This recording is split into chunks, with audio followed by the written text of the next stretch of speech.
Que a graça e a paz de nosso Senhor Jesus Cristo esteja com toda a igreja.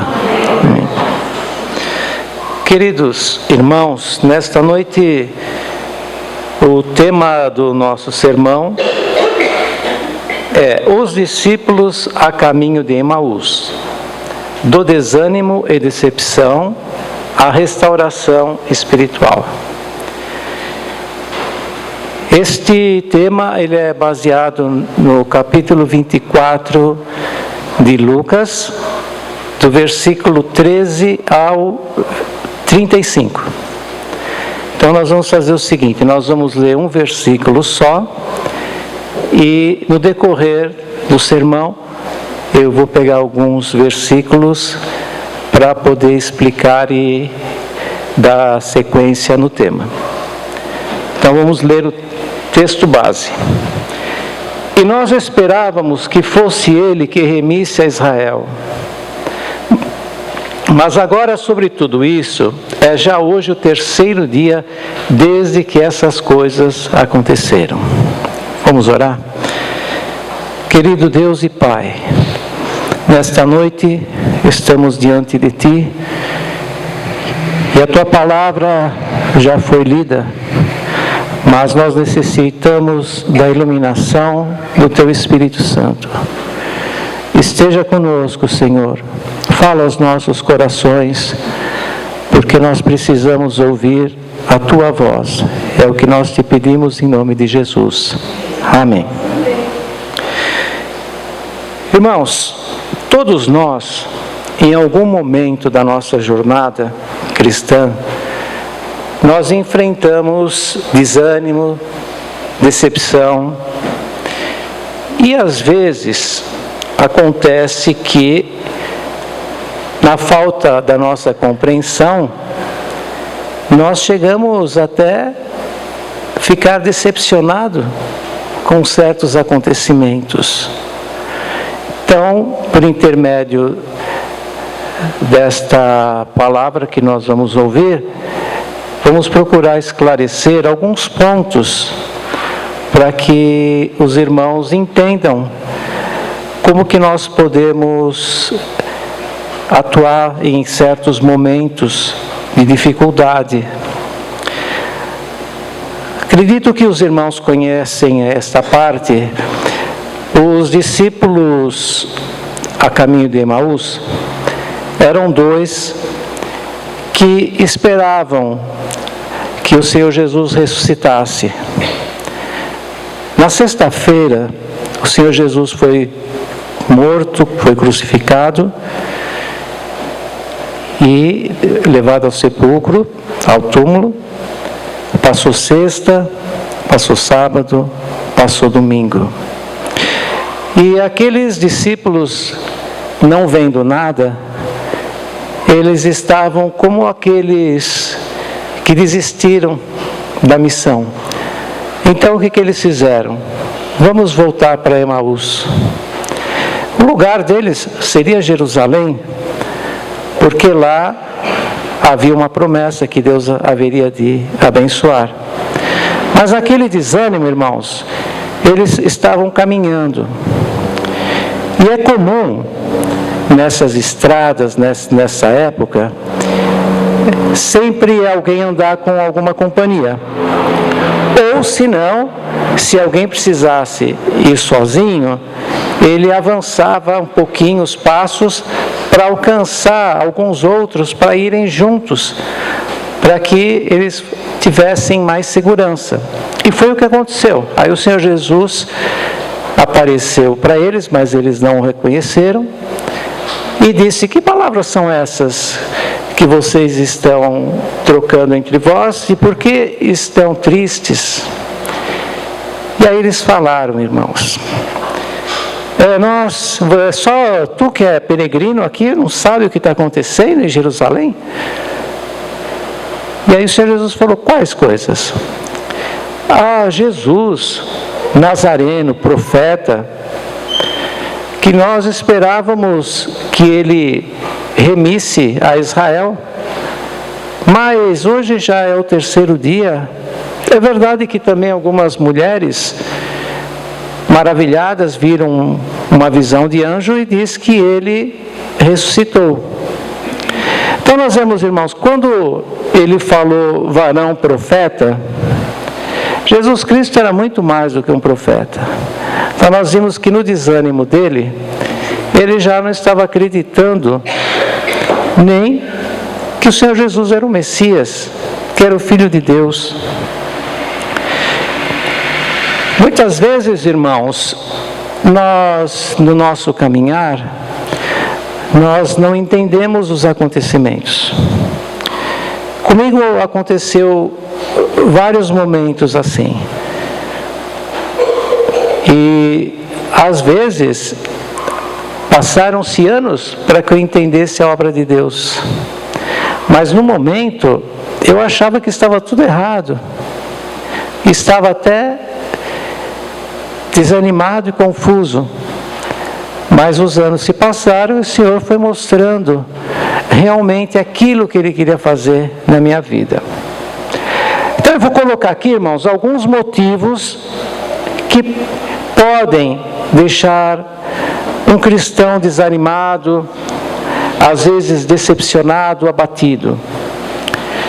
Quais são os motivos? Primeiro, falsas expectativas espirituais.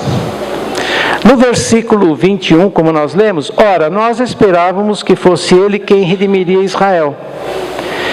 É muito comum, irmãos, as pessoas ouvirem não o verdadeiro Evangelho, mas pregações muitas vezes triunfalistas, profecias em cima do púlpito ou até embaixo. E eu falo isso para os irmãos porque eu fiquei 42 anos numa denominação que para nós a palavra de Deus era só do púlpito. E eu vi muitas e muitas e muitas e muitas pessoas, famílias, que caíram em descrédito, porque esperavam de Deus um cumprimento daquilo que eles ouviram. E acontecia o seguinte: ficavam decepcionados com Deus. Mas o problema não era Deus. O problema era a falsa profecia que eles ouviram. E muitos, saindo do caminho, viraram até ateus.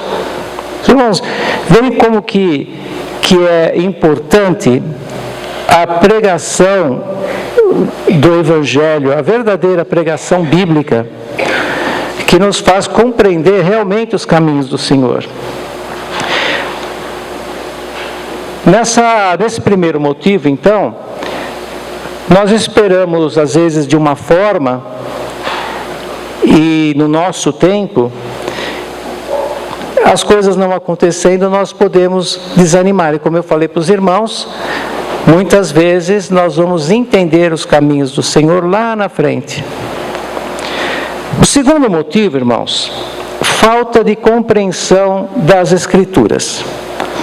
No versículo 27 desse capítulo diz assim: e começando por Moisés e todos os profetas, explicou-lhes o que constava a respeito dele.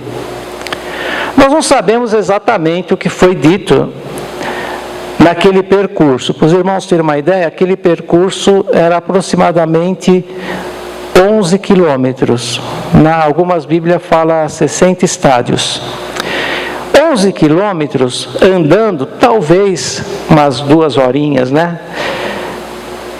E eles tiveram o privilégio de ouvir do Senhor Jesus passagens do Antigo Testamento que falavam a respeito da morte e de ressurreição de Jesus Cristo.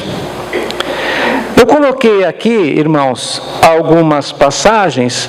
Claro que, só para os irmãos terem uma ideia, são 300 profecias cumpridas quando o Senhor Jesus veio.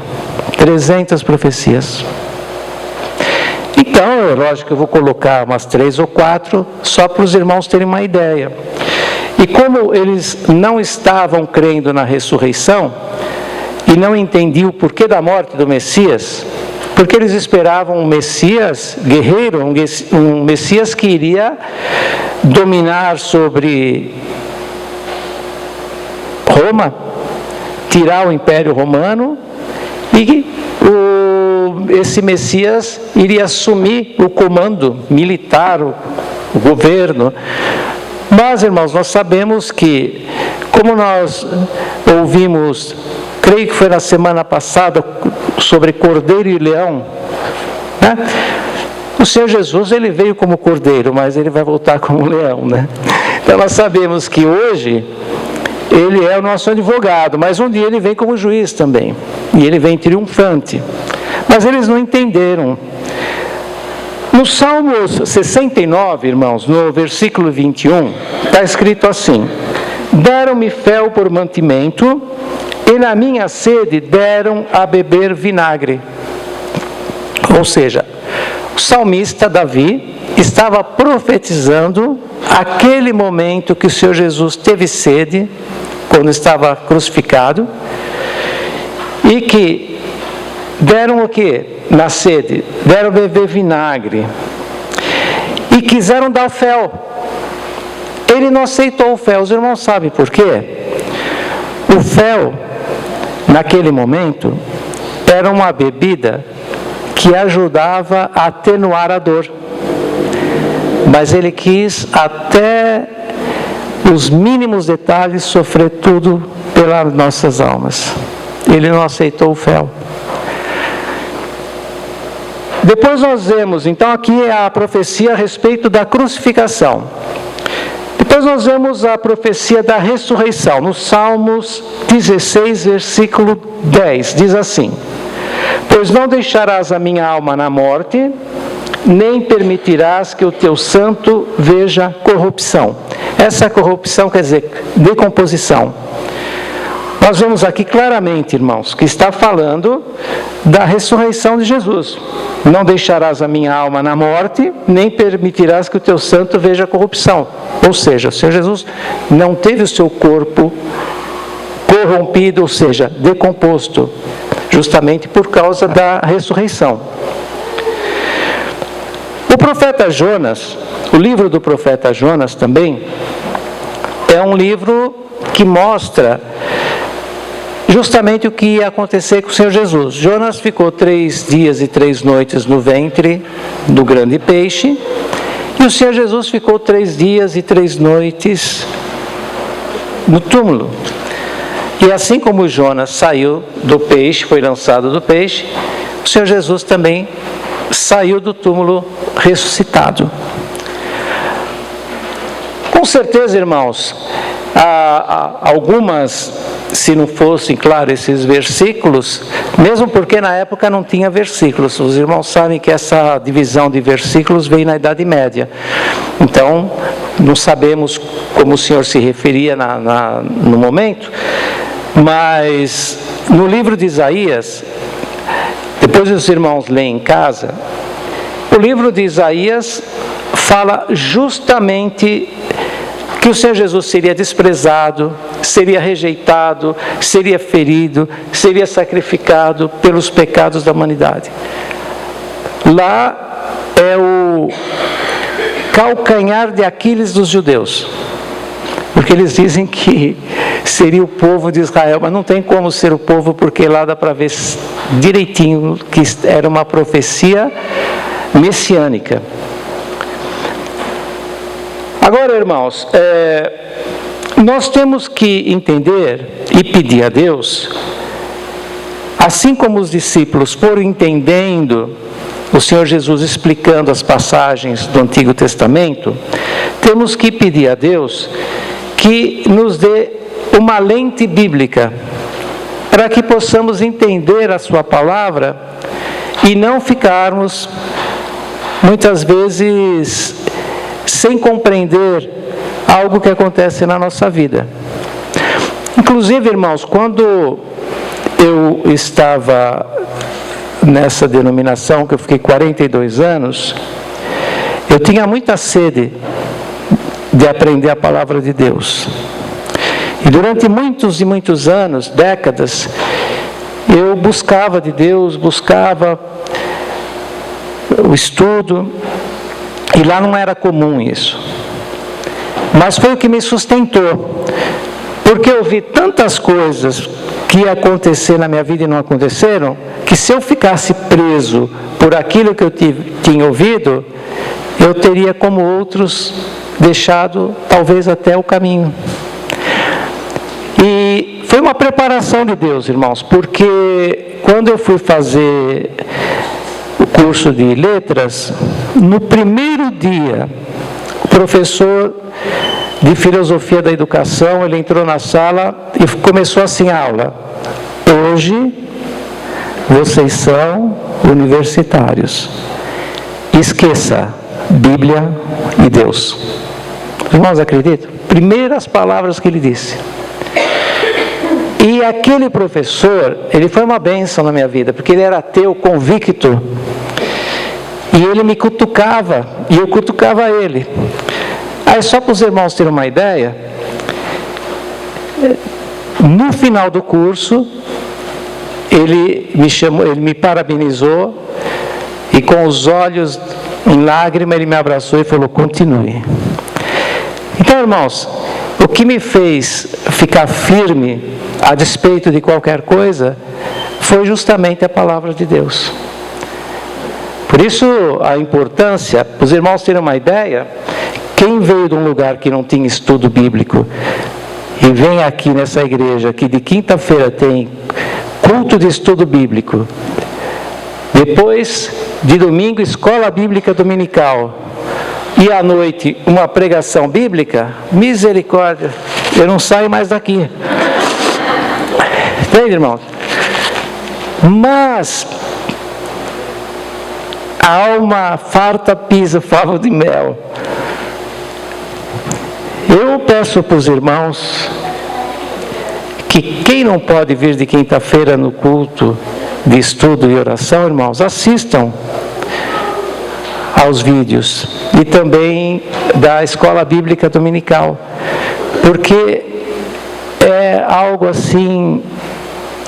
Inclusive, eu estou dizendo isso daqui porque eu estou aqui quase 3 anos e é minha lua de mel aqui. Entende, irmãos? Muito bem, continuando. Qual que é o outro motivo?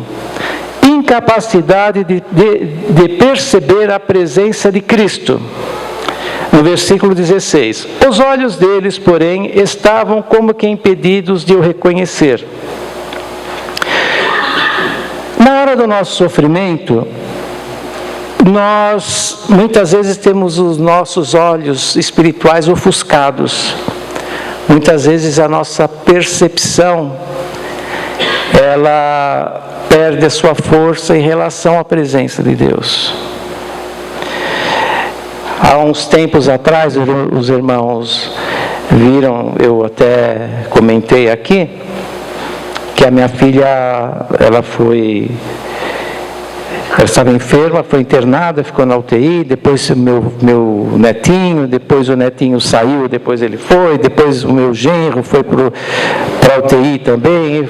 Aí um dia ela falou assim para mim: pai, chorando, pai, eu faço tudo direitinho, por que Deus permite essas coisas? Falei: Ju, nós não entendemos as coisas, mas eu posso te garantir que não é você fazer as coisas direitinho que você não vai passar por certos processos, porque na vida aqui, o Senhor Jesus falou: no mundo tereis aflições. E ela ficou assim mais confortada, porque se nós ouvirmos uma pregação triunfalista, é aquela: você entrou aqui, a tua vida vai mudar, Deus está chegando na tua vida, seus caminhos serão prósperos, e as pessoas correm para ouvir esses tipos de pregações, mas aí eles estão ouvindo um falso evangelho, estão tendo a compreensão de um ídolo, não de Deus. É um ídolo. Nós sabemos, irmãos, que no Antigo Testamento havia muitas promessas de Deus para o povo, mas era uma outra dispensação. Deus havia feito uma promessa para o povo de Deus, assim como os reis, havia prosperidade.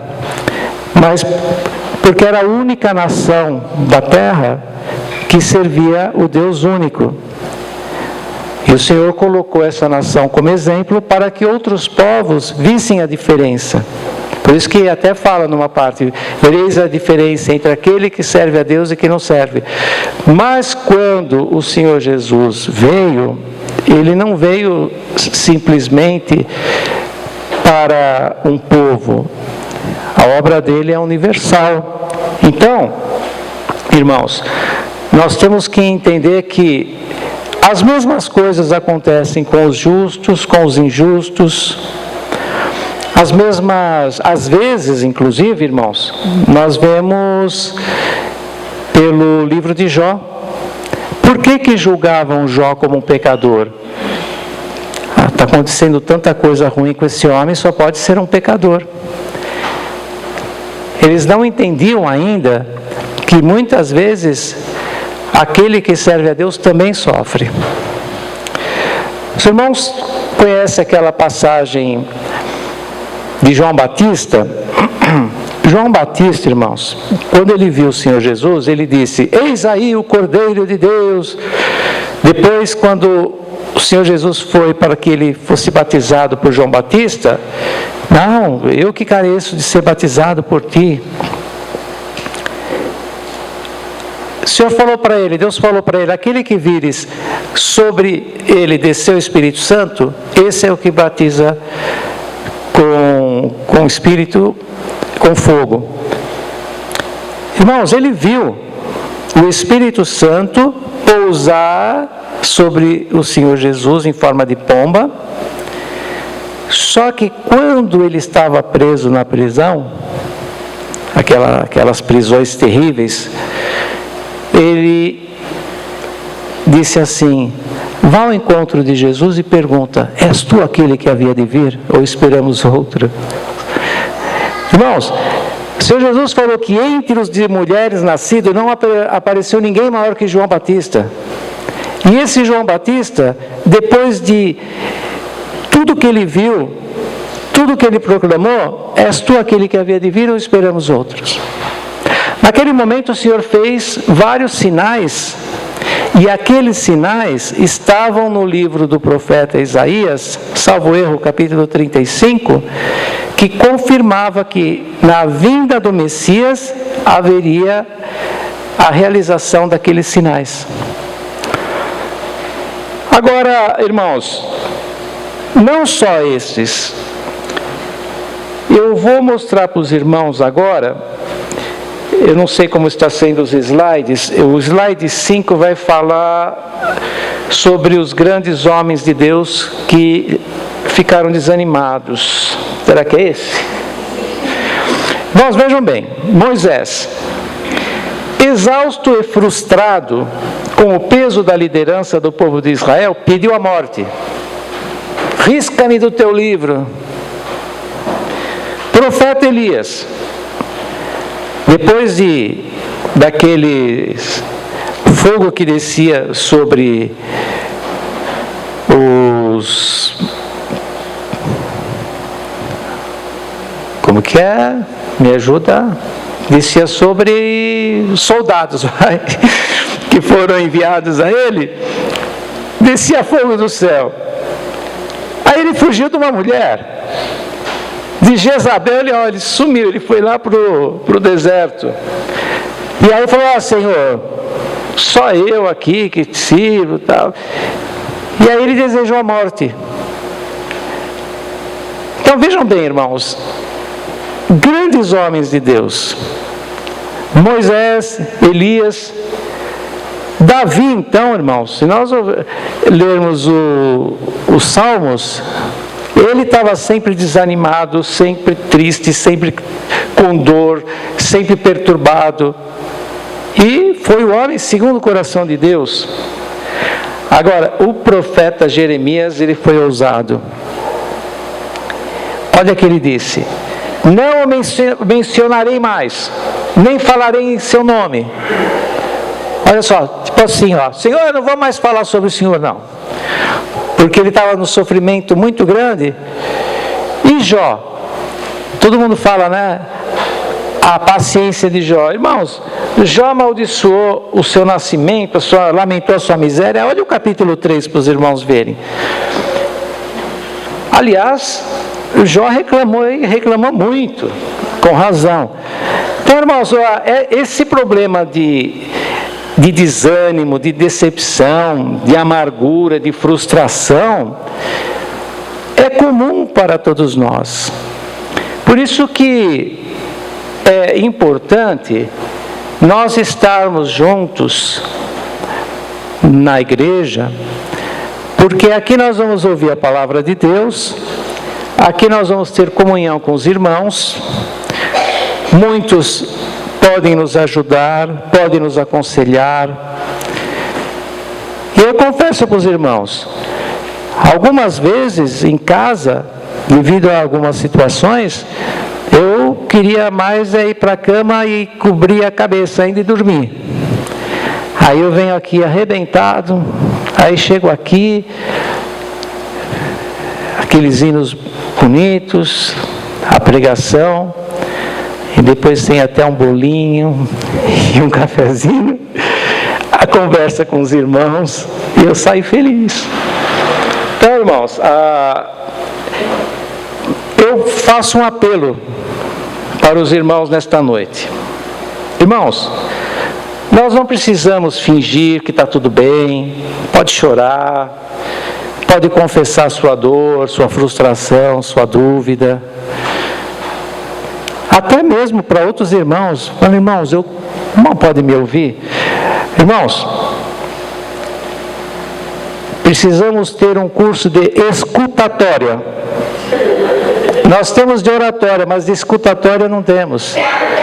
Às vezes, só de alguém nos ouvir, nós já nos aliviamos. O mesmo Deus que restaurou Elias, que levantou o ânimo de Moisés, que sustentou Jeremias, está aqui hoje. Então, suplica a Deus e faça comigo esta oração. Irmãos, tem uma oração agora no slide 6, que eu gostaria, irmãos, daqui a pouquinho, que todos nós fizéssemos juntos esta oração. Mas antes, esta palavra, esta pregação, tem como finalidade, irmãos, que você saia daqui diferente, que você tenha ânimo, que você confie em Deus, que a despeito de qualquer coisa, você diga assim: eu sei em quem eu tenho crido. Vamos todos juntos, irmãos, fazer esta oração que está no slide? Podemos todos juntos?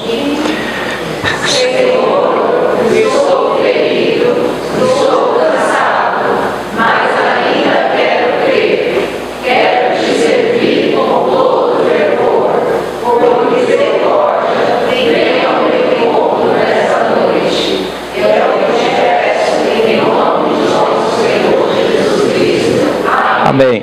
Deus seja louvado.